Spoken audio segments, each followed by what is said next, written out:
माझं गाव विसापूर, ठीक आहे ना. आमच्या विसापूरच्या शेजारी 15 ते 20 किलोमीटर वरती श्री सद्गुरू यशवंत बाबांची समाधी आहे. कधी तुम्ही आलात खटाव तालुक्यात तर महाराज आवर्जून तुम्ही सिद्धेश्वर कुरोले या ठिकाणी जाऊ शकता. हे मी आवर्जून का म्हणते, कारण योगायोगानं मला इथं आल्यानंतर कळालं की या माऊली माझ्या बाबांच्या भक्त आहेत, ठीक आहे ना. कारण मी आता 4थी-5वी पासून सिद्धेश्वर कुरोलीमध्ये सेवा करते महाराज, ठीक आहे ना. गायनाची असो, भजनाची असो.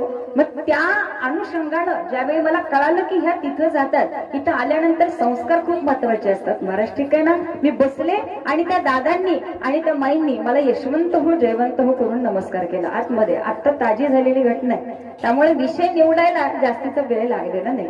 यशवंत हो जयवंत म्हटल्याबरोबर असं कळालं की कदाचित ही फॅमिली बाबांच्या सानिध्यातली असावी. आणि ज्यावेळी ते बोलत राहिले त्यावेळी मला समजलं की ज्यांचं वर्ष श्रद्धा आहे महाराज त्याच परम आणि निस्सिम भक्त श्री सद्गुरू यशवंत बाबांच्या आहेत. विठ्ठल विठ्ठल.